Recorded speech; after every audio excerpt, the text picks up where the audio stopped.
Hi, everyone. Before I get to the episode, I want to take a moment to address the United States Supreme Court decision to overturn Roe v. Wade on June 24th, which stripped away the right to have a safe and legal abortion. Restricting access to comprehensive reproductive care, including abortion, threatens the health and independence of all people, which we have already seen with abortion bans and restrictions in countries like Poland and Malta. This decision has dire consequences and could have harsh repercussions for other landmark decisions within the United States. I encourage our audience, American and otherwise, to learn more about what you can do to help at podvoices.help. I encourage you to speak up, take care, and spread the word. Welcome to the Ellevate podcast, conversations with women changing the face of business. And now your host, Maricella Herrera.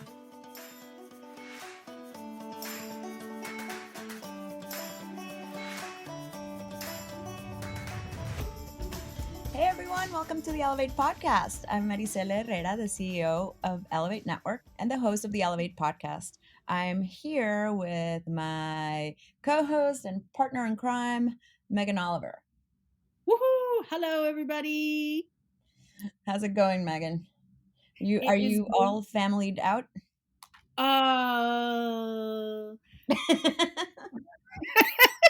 No, I love my family very much, and they would never exhaust me. I'll be in your shoes soon. So oh yeah, I'll be home. The only difference is I'm going to be near a very nice beach. That's true. But it's okay. And what's up? How are things going? Things are going well. If you hear a dog burst in, that is my brother's lovely dog, Ralph, who is very curious to see what is going on in this guest room, because usually nobody's in the guest room. Aw, puppies. Yeah, this reminds me. The other day I was in a meeting, in a Zoom meeting, of course, because that's the way we live, right? And all of a sudden, the person I was talking with started laughing, and I had heard noise behind me, and I didn't really know what was going on. Turns out the cat was just jumping behind me, and she could see her. That happened. I love PBS NewsHour. That's like one of my favorite news organizations. And that happened one time during the pandemic, when everybody was reporting virtually. One of the reporters, Lisa Desjardins, who's been like their senior politics reporter forever, and she's, giving some report on some serious political issue that's going on, and then you just all of a sudden hear a thump and like a meow, and she just goes, and that's my cat. Live on TV. It was so funny. That's so funny. Yeah, the pandemic really changed the way we see things and how we see boundaries in many ways. Yeah. The separation of work and life is no longer that clear. Yeah, no, it doesn't. It borderline doesn't exist. Yeah. Which, can be bad because it can mean that we aren't giving ourselves enough time. So we have to be more intentional about that. I've been really trying.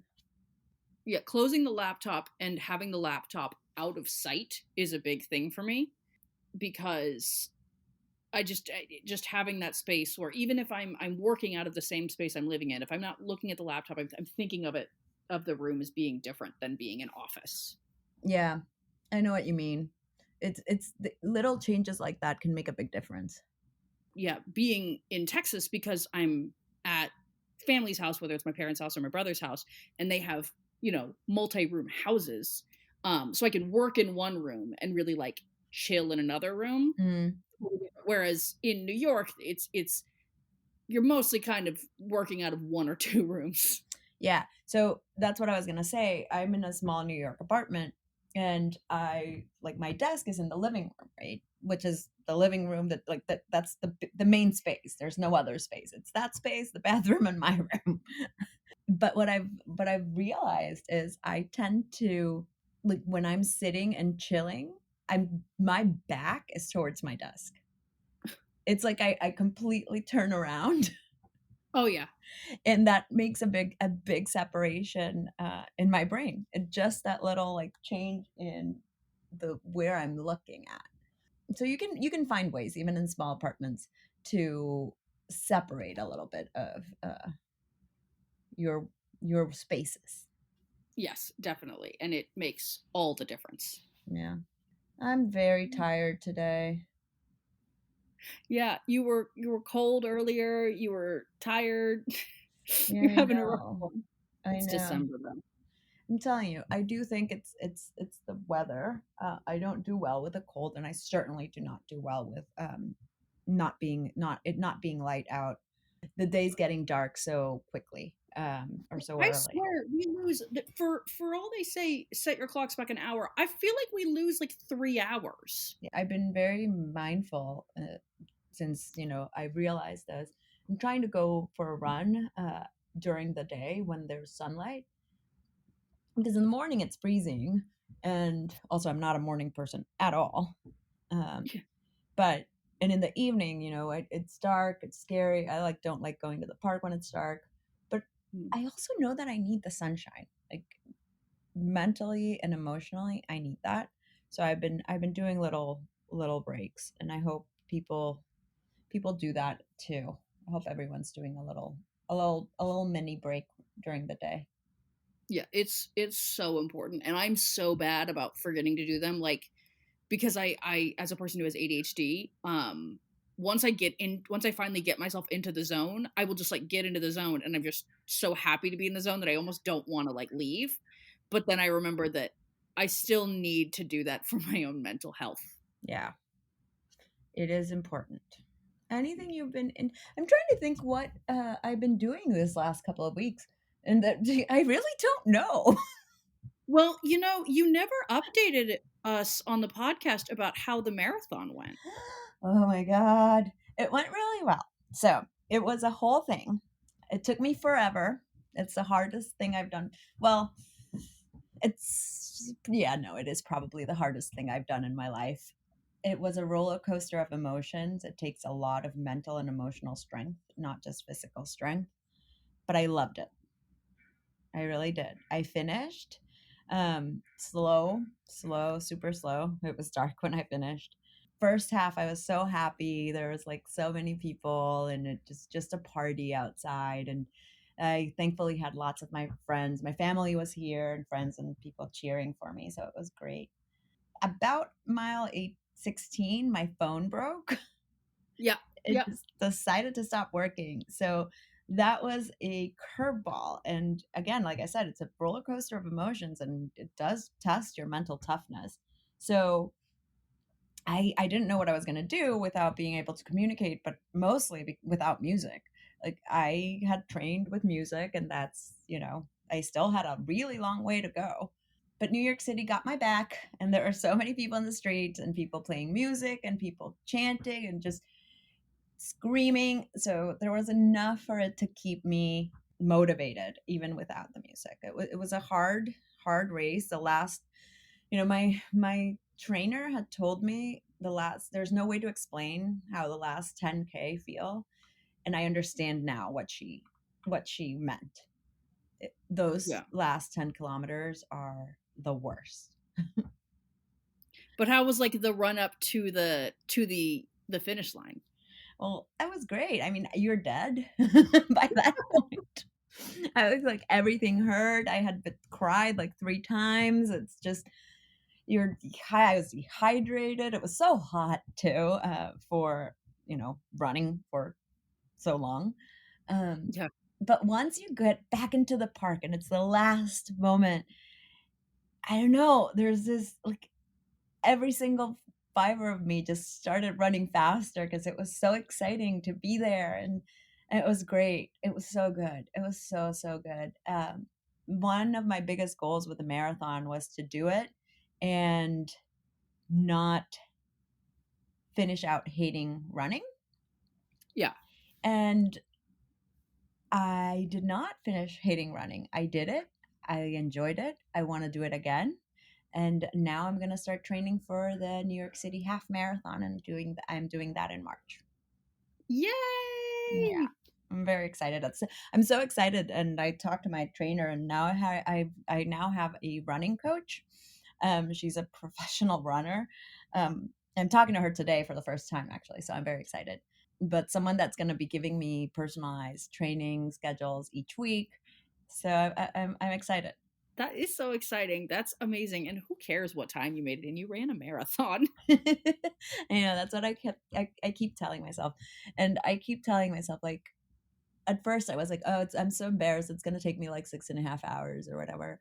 And then I was like, someone told me, imagine how strong you have to be able to run for 6.5 hours.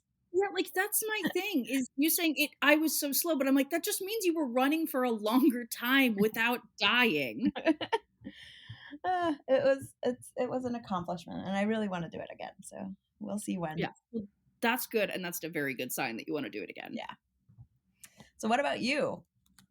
So I have been to no one's surprise reading. I haven't been able to read I haven't been able to read as much as I wanted recently, but I did wanna shout out this one book that I found. I found it at the Strand because I find most books at the Strand. Love me. Um, I love the Strand so much. It's called Africa is Not a Country by Deepo Foloyan, and it is just an in-depth. He is from Nigeria, and it's just a deep dive into the ways that Western culture gets Africa so wrong in like every way. There's a whole chapter about all the problems with the Kony 2012 video.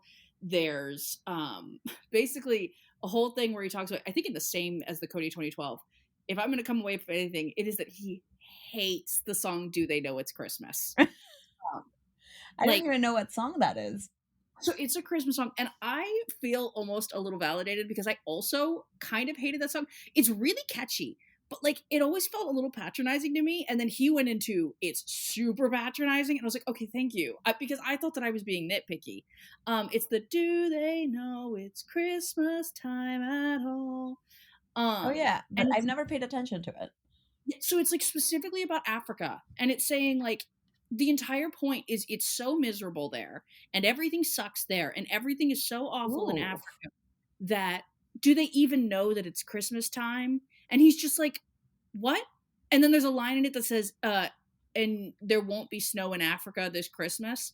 And he's saying, first of all, Africa is not one place. Like it's a gigantic continent. Second of all, it does snow in Africa. I don't even know how to tell you that. But third of all, just Africa is a place of so many different faiths, including many, many Christians. And he's like, we do have access to calendars, and we know that it's Christmas. And so, Oh boy, I think I need to listen to that song. oh yeah, and so I was telling my mom about it, and she was singing it, and she was like, "I know he hated it, but it's so catchy." And I was like, "No, it is catchy." The whole time I was reading him like rip it apart, I was like in my head, the song was going, "This is so catchy." Oh man, I'm gonna have to listen to that. Yeah, but that book I would check out for anybody that like wants an eye-opening look at like not just Africa, but like how wrong everything we know about Africa is basically. Really, really good. Africa is Not a Country. I'll check it out. Good recommendation. Yeah, yeah, so good. Well, we should go to my conversation with Naomi Mercer because speaking of recommendations, she will have quite a few. And actually, we talk about her latest. Her book is coming out. We talk about that and a lot of other things on particularly diversity, equity, and inclusion within organizations. Talk about it within the military. She did some work on that, and particularly with banks because Naomi Mercer is a senior vice president of diversity, equity, and inclusion for the American Bankers Association. So she really works with member banks, particularly there are some of them are community banks and smaller banks, but works with them to give some guidance on how they can really walk the walk or walk the talk, I guess, when it comes to diversity, equity, and inclusion. So hope you enjoy my conversation with Naomi.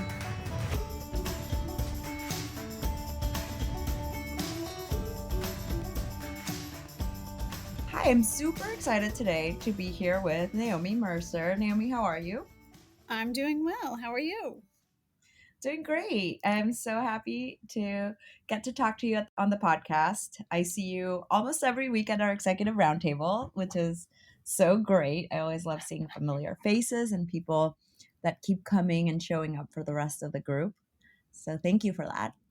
Oh, it's my pleasure. I love the executive roundtable. Yeah, it's a good group of people, and it energizes me for sure every week. I always learn But something. well, but to get started, as you are a podcast listener, you know that I start with this big question. Give me a little bit about your background. Tell our listeners a little bit about you, and how did you get to where you are today? So I was born and raised in rural Nevada. Most people aren't from there; they just move there. So I guess that makes me a little bit of a outlier. Needed to go away to college. Needed to find a way to pay for college, so I went through ROTC, and I was immediately selected upon graduation for active duty. So I spent 25 years in the Army. Um, Wow. yeah, I was by occupational specialty. I was a human resources officer, but I also kept dipping into academia. I was a West Point professor for two different rotations, and they sent me to get a master's degree and then another master's degree and a PhD. So I was highly educated. And my culminating assignment in the Army at the end of those 25 years was in the Pentagon running the Army's gender integration and religious accommodation programs. So that's basically a diversity programs for a 1.2 million person enterprise. Um, Wow. yeah, it sounds impressive, but I do want to stress those were diversity programs. They're not inclusion programs, which is a whole different animal, I think. So, about 2 years, I knew when I was going to retire. It would be in May of 2019. About 2 years before that, I started really intensively thinking about what do I want to do next, and did a lot of introspection, a lot of thinking about what can I do that's meaningful to me personally, that I'm passionate about. I knew I didn't want to go into academia full time. I love teaching, but I don't like grading. So, didn't want to go down that route. I was not really interested in corporate HR. I knew it was something that I could probably do because it's just a matter of learning different systems, but I wasn't necessarily interested in that. And so, what happened was, as I was thinking about like my career and my education, I realized I'd been doing diversity, equity, and inclusion even before I had a vocabulary to describe what that was. I was doing it in my classroom at West Point, making sure that I had a diverse set of students in my classes. And this was very Mm. difficult when the first time I was there, there were 85% male, and Wow. less than that, students of color. But that's what I started to do. And it morphed into being on a faculty committee that designed a retention and recruiting handbook for all of the academic departments to use to find faculty from underrepresented groups. I was on the admissions committee when they first lifted the arbitrary cap on women in coming into West Point. They'd capped it at 15% for years for no apparent reason. Wait, I did not know that. That is Yes. baffling to me. Yeah, it was not mandated by Congress. There was no executive order. They just said, well, women are 15% of the Army, so we're going to cap the cadet population at 15% women. However, the officer population in the Army was actually was like 16% or slightly above. So they were limiting the number of female officers right off the bat, first of all. Mm. Um, and it just, there was really no rhyme or reason for it, especially when a lot of the female cadets or the candidates who applied to come to West Point, they were actually better qualified to be there than a lot of the male cadets. Oh my So, I God. had this history that seemed to, come out when I started thinking about what I wanted to do next and when I had felt really passionate about something and how I had helped other people, some of the projects I'd done, and then there I was managing this these portfolio for gender integration and religious accommodation. So I also pursued a DEI certificate from Georgetown University. It was convenient because I was already in at the Pentagon, so I was in the DC Mhm. area. That's a 6-month program, and it was a great program. I also discovered I already had all the social theory because when I was getting my PhD in literary studies, I had a minor in gender and women's studies. So I'd already been exposed to all the critical race theory, feminist theories, the whole panoply. And, people living with disabilities and intersectionality has been very huge in the academy, since like the late 90s, I believe. So I'd already been exposed to that, but the course was actually really good for helping me with the organizational piece. And so then when I did retire from the military, I wanted to work in DE&I, but I also knew that I did not want to have my own consulting business because I didn't want to Mhm. do the accounting. So So I needed no grading, no accounting. yeah, so I needed to find someone else who would pay me and take care of the accounting. And so I did, went through a lot of applications, and I landed at the American Bankers Association, which is a trade association for banks. Mhm. I think it's the largest one in the United States, and I've been with them for 3 years now. I was the first subject matter expert that they hired for DE&I, and I'm in a member-facing role. I work in the Office of Member Engagement. I Mhm. basically help our member banks with their diversity, equity, and inclusion, their programs. I offer a lot of guidance, thought leadership, and I develop tools and resources to help them further DE&I in their workforce, but also in their communities. Wow. You have quite a history, to be honest. Like, I was reading your bio and all of your degrees, and I was like, oh my God, so much. It I didn't seem do like want it to at go, the time. well, congratulations, because you've done so much and in a very interesting way how it brought you to this point. And I want to go back to something you said, Mhm. which was when you were doing the gender integration program and the religious accommodation program, it was diversity programs and not inclusion programs. Yes. Can you talk a little bit about the difference there? Sure. So the way that I define diversity is that it is the mix of identities in any given group. And so some of those identities are, or, inherent traits that each of us has. Some of those are visible, like gender and race. Age is visible, but we don't think about it being visible very often. We kind of forget about age or generational differences. But other things may be invisible. A person living with disabilities, they may have a visible disability, they may not. You Mhm. may never know, especially if it's something like an underlying chronic condition. You can't tell by looking at someone whether they're a veteran or not unless they're actually in a uniform.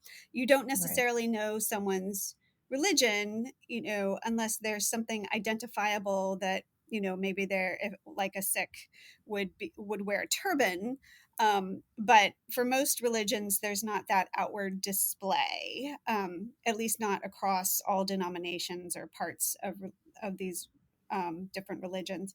So it's not just visual, but it's just that diversity is just that mix.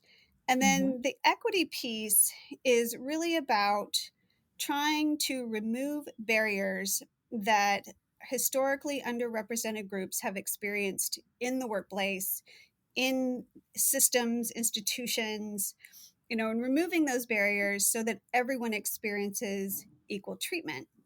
And then inclusion is really about interpersonal relationships so that when someone joins a team, and we'll keep this more about the workplace, they feel valued, for their opinions, they feel respected, they feel that they can bring their authentic selves to the table, um, and that that everyone can work together, and even though we're different, those differences spark creativity and innovation. I like to think of inclusion and equity as processes. Those are ongoing processes because team members change. We remove one barrier, we find another. Mhm. So those things are ongoing. But when you're getting those processes right, diversity is your outcome, because that's when your organization begins to attract more people from traditionally marginalized groups that know that they will experience fair treatment and that an inclusion in your organization. You're so right. We actually, most places start with diversity when they should be starting with inclusion and equity. Absolutely. I tell all of Yeah. our bankers inclusion first. Yeah. And in the military, my assumption is that was not what was happening. Well, it wasn't when you look like me. I'm fairly petite. I look feminine. Um, I was a good athlete, so I was good at the physical fitness aspect of it, but I was also in the HR branch, which is very heavily female. It gets Mhm. less respect. Um, so the Army was not an inclusive place for me, the way that it seemed to be for a lot of my male peers in particular and white male peers as well. Do you think that's changing, or that it might eventually I think it will. hopefully I just think change? it's going to take a long time. I think the cultural shift is really difficult. And the with the gender integration, the units who were first getting women in the infantry and armor branches that had been previously closed to women up until December 2015, when Secretary Carter declared all the branches, all the career specialties, everything's open to women. Um, Mhm. so that process, there was some education that happened for those for the people in those units, but there was still a lot of resistance to change, especially when you have people who so identify as a soldier or I'm an infantry soldier, and their identity is wrapped up in their job. It can be challenging for a woman to come in and be an infantry soldier. What does that say about my masculinity as a man if a woman can do the same job? Right? So there were Right. some there were some psychological things that the Army probably was not equipped to fully address. And so I think that cultural shift is going to take a while. That makes a lot of sense. And honestly, I can't believe it. You said 2015? Yes. That's not that long ago, No. And it was December of right? 2015. So it Right. was, Like that is not that long ago. So yeah. it's shocking to me as an outsider, but it does make sense how, with such ingrained psychological, like, personal things, when you're dealing with people, it always takes longer, right? Because Yes. it's really about so many layers. So many layers. Yes. Uh, how was your experience retiring from the military and then going back, kind of going into civilian um, work? I think I handled the transition fairly well. Part of that is because I did take that time for introspection and thinking about what I really wanted to do, what would be meaningful for me. So I didn't make any missteps, I think, in that respect. Um, I had a friend who worked in a program called Soldier for Life, and what he said is everyone always concentrates on getting a job. He's like, you'll get a job. You need to also, when you're, coming up on retirement, you need to concentrate on getting in your Veterans Administration claim and getting all your health records together. And you need to concentrate on where you actually want to live and, various other factors. And so I tried to do that. For example, I finished my VA claim and I had a decision as soon as I retired, which was phenomenal. And so I was not part of, they have a huge backlog. I was able to sidestep that. But we'd been in the DC area for a few years, and I had a daughter who would be entering high school. So we decided she needs to finish high school in one place because she's already been in 7 different schools in her life because of the frequent moves. So that gave us, a geographical limitation where that I could.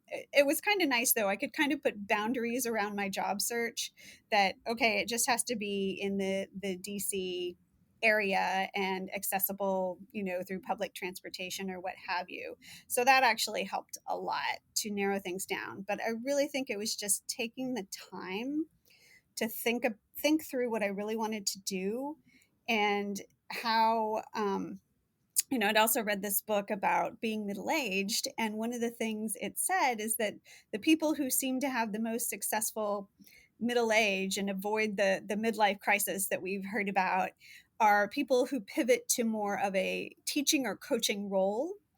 And I feel like I teach people every day. I'm teaching people about DE&I, and I'm not grading them, which is key. So I kind of pivoted into that sort of role, and that's energizing to me, as well as because I'm in a member facing role. It's something different with every bank. One of the things Yeah. that makes DE&I so difficult is that if we had an off the shelf solution, we would have already done it, right? It has to be tailored for every organization, the culture that they have, the workforce that they have, the culture they want to get to. So, what may be a leading practice that works in one organization is something that doesn't resonate in another organization. And so I love that variety and that richness. It keeps it interesting for sure. Definitely. It's I can't help but think, and this shows maybe a little PTSD of my finance background. But I can't help but think how, if do you see any parallels with like working in something like diversity and HR in this area in the military to now working in with banks and such male dominated industries? Yes, there are some. I mean, the numbers can be similar. Banking, like many industry sectors, is there's like more diversity, especially as far as gender is concerned, in the lower levels. And as you move Hmm. up, there are fewer and fewer women, but there are also fewer and fewer people of color. Yeah. And in the military, you don't have people living with disabilities, except our wounded warriors for the Hmm. most part, because if you get to a certain level of disability, you're going to be medically retired. So that's Right. because of the physical demands of those types of jobs. But it's there. It's definitely banking is definitely similar in that respect. But I also think that it depends on the community that the bank is in. And this is what Okay. I think might make it different. We have a lot of community banks, and these are smaller banks. They may have anywhere from 15 to a couple hundred employees. They may only have one physical branch, very small organizations. So the community that they're in really affects who is in their workforce. And for example, if they're in, say, a rural place in Kansas or, somewhere else, not just the Midwest, where the only where the community itself is fairly racially homogenous, one of the things I try to help them do is think about diversity in a different way, because gender is pretty much 50-50 almost everywhere except Alaska, and I think it's a little bit off in Montana. But everywhere else it's about 50-50. So they should have 50% of their 50/50. workforce should be women. There are LGBTQ plus people in their community, even if the CEO of the bank doesn't know it. They're there. 26% of the American population are people living with disabilities. Not all of that number are in the workforce. Some are have retired from the workforce. They've aged out. And we're also more likely to have be living with a disability as we get older. That's something in our lives that changes, sometimes in surprising ways. And then you also have people, or a lot of people, who are under or unemployed but want to work, but they just need some special accommodations. So it's a lot of trying to just help our bankers see differently the diversity that's available to them that they can then bring into their workforce from their community. You make such a great point, because diversity is not one thing. Like, that's the whole point of diversity, right?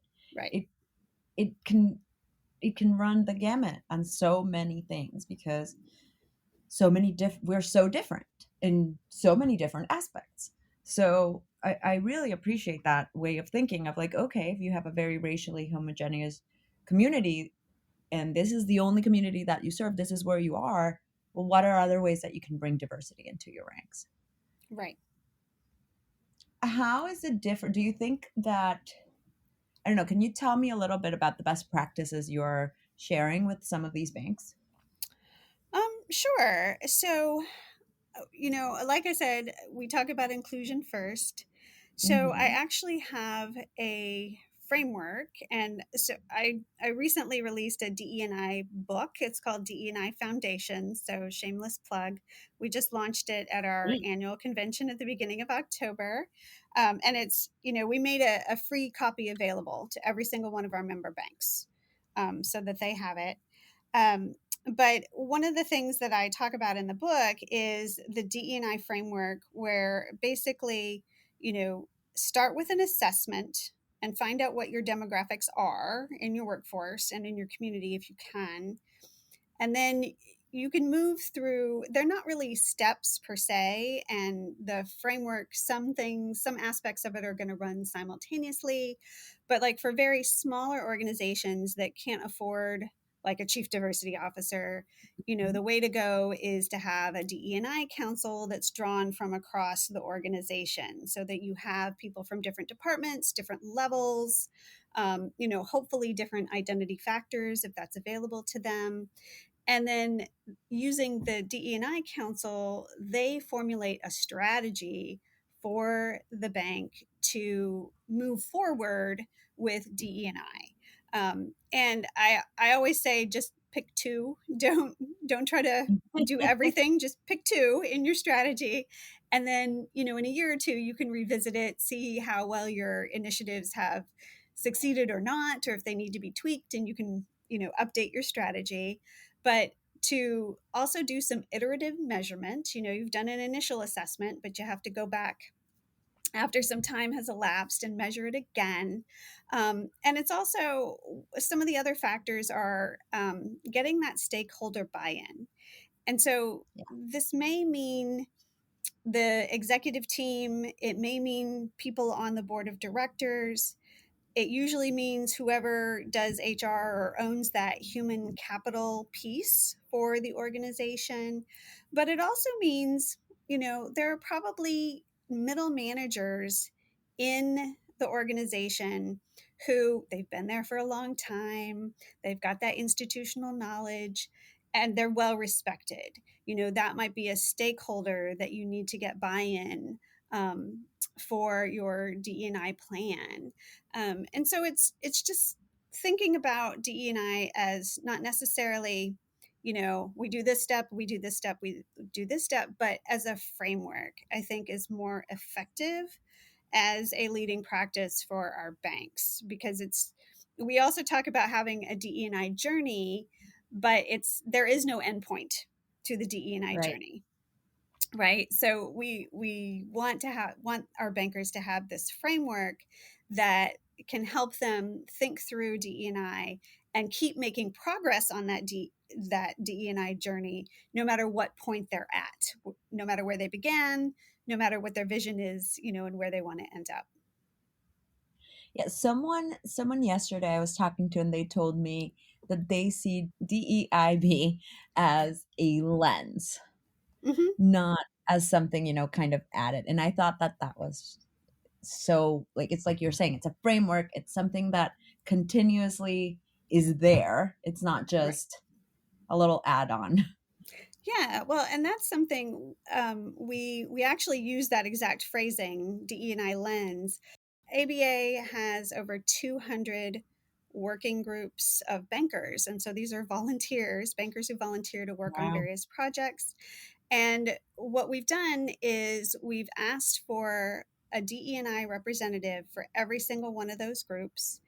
And that representative is charged with putting a DE&I lens on the work that committee, council, or working group, on the work that they're doing. And just once in a while asking the question, is this the right language, or does this practice leave out certain people in low to middle income communities, or what have you, so that we're ensuring that the work that our committees do is equitable and considers diversity and considers inclusion. Banks are actually really great cornerstones of their communities. They Mm-hmm. support so many, from little league teams, and they do a lot of sponsorship, which is really great. And so, they want to be sure that they're also meeting the needs of their community too. And so with our working groups, we want to make sure that the working groups, are keeping those sorts of factors in mind and using that DE&I lens on the work that they're doing. Yeah, because it's not just about your workforce, it's also about your customers. It's also about the Yes. community you're serving. And I think that goes particularly important for financial institutions and banks when you think about, the levels of underbanked populations Mm-hmm. and no access to financial resources. Yes, or access to predatory financial resources. Exactly. Yeah. That's just scary. And one thing from my experience in the military, right outside every single gate for the post or the base, whatever you happen to be on, there's always a payday lender. They're right there. And soldiers are you know I guess the kind of customer they want, because a soldier usually has a guaranteed income. Yeah. It's there is a way to put people out of the military, but that's usually a months long process.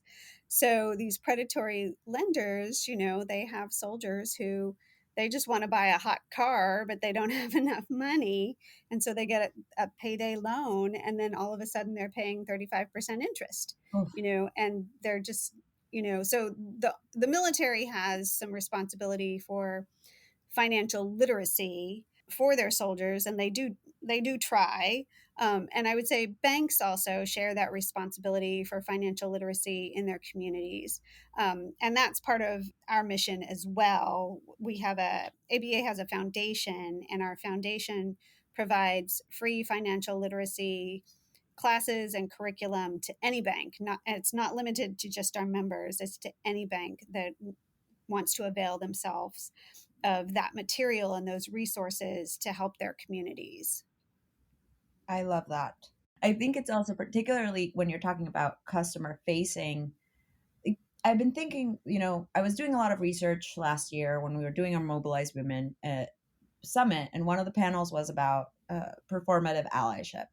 And so my big question was, what happened to all of the places that started raising their voice after the murder of George Floyd? What happened to all of the companies that started pledging?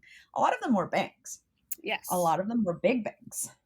Yes. And and the data showed, from what I could tell, that the way that they put they put that to work, some of them did not follow through with their commitments, and that was really bad. But some of them, what they did was target their offerings to communities that needed it, which in a way is kind of like, are you trying to make a buck out of this? But I also understand that these communities need that financial access. Right. um, so it's an interesting, I don't know, it's an interesting dichotomy of like, is it a win-win, or are you just trying to make the most out of your business with this? And I think win-win could be a good way to look at it. I would hope so. I do think that most of the banking industry, they want to do the right thing. Um, and this is something I encounter with our banks all the time. They know that they should have more diversity. They know that, like, you know, they have pipeline problems within their own workforce, and they want to do the right thing. And so, it's like the motivation is there. I think the big challenge is, how do we do it? And so that's something that the DE&I framework can help them get over, that hurdle of the Mhm. how, and to get them started with, just a couple of things to, build their inclusion, to make sure that their policies and processes are equitable, and then, to help them move toward having and recruiting and retaining, because that's the big factor, is the retention, Mhm. retaining a diverse workforce. A lot of organizations, they can recruit candidates from underrepresented groups, and their numbers look really great, but if you look at their retention rates after, say, 2 years or 5 years, then you start to see some issues. And so it's not just that recruiting piece. If you don't have that inclusion and equity, if those Right. processes aren't in place, the diversity is going to leave, as one of my bankers once said, out the back door. Yeah, Yeah. that's absolutely true. Tell us the name of your book again so we can make sure, because it's not just for bankers, I'm sure. No, it's not. A lot of the examples are about banks, but it's a DE&I book, and so it's applicable across many different organizations and sectors. The title of the book is DEI Foundations: Practices for Accelerating Your Bank's DE&I Journey. And we can find it anywhere. I think right now it's just through aba.com, and the easiest way to get to it is aba.com/DEI book, and that will take you to a page where you could buy it. Great. I'm very interested in the financial sector and DEI there because of my background in Mhm. financial sector. To me, it's fascinating. I think that the finance and tech probably are some of the industries that need to do a lot of work, and not just because of their employees, but because of their impact on the communities and their impact in the Exactly. rest of the world. So thank you, Naomi. This has been fun. Oh, great. Yeah, I love talking to you. I love talking to other people. I love talking about DE&I. Me too. We are going to do our little lightning round. But before, anything you want me to ask you or something we didn't cover that you'd like to cover? No, I think we hit pretty much everything. Okay. That's fine. Okay, we're going to go to the lightning round. Okay. Does pineapple belong on pizza? Yes. Yay, you're one of mine. Would you rather explore outer space or the bottom of the ocean? The bottom of the ocean. Um, I think we should look at our own environment and understand it more fully. I think that will help us understand outer space. So I'd rather go to the bottom of the ocean first. I like that. I like that way of thinking. If your house caught on fire, what's the first object you would run to save? My cats. Yeah, same oh, same Yeah. here. You read the question and the first thing was like, "Oh, my cat." Yep. I think Most everything else use can be replaced. Things can yes, be replaced, but and we're digital hoarders, so even now pictures can be replaced, yeah. but the kitties cannot. Kitties cannot, and kitties are adorable. How many cats do you have? I have two, and one of them's on my lap right now. Aw, I Yeah. wish mine would sit on my lap. She's a little bit uncivilized. Oh, that's She's okay. cute. She knows her own mind. It's Oh all yeah. it's all good. What sport would you compete in if you were in the Olympics? Ooh, it probably would have been track and field. I was a good Runner. runner, especially longer distances. I was a good endurance runner. What's the best piece of advice you've ever been given? It wasn't really so much a piece of advice as a quotation. And so now I have this quotation like inside my bathroom cabinet. So I see it every day. And the quotation was, and you scare people because you are complete all by yourself. And I think it's just a good reminder that I am whole all by myself. And sometimes that scares other people who are more insecure. And sometimes I need to be sensitive to that. And sometimes I just need to, keep going no matter what other people are feeling. I love that so much. That resonated so much with me. Oh, So awesome. thank you for sharing it. Put it on your bathroom cabinet so you see it every day. I will. Yeah. And finally, what's one thought you'd want to leave with our listeners? Oh, there are so many thoughts. But I will say, no matter where you are in your organization, it is possible for you to, and it may be on a small scale, it is possible for you to practice good, practice including others and practice helping others feel like they belong and being an ally. There are things you can do for DE&I no matter where you are in your organization and even in your community, with volunteering or all the other stuff that we do. It is possible, even if it's just small, and we should all be doing it. I could not agree more. It's those small actions that make the difference.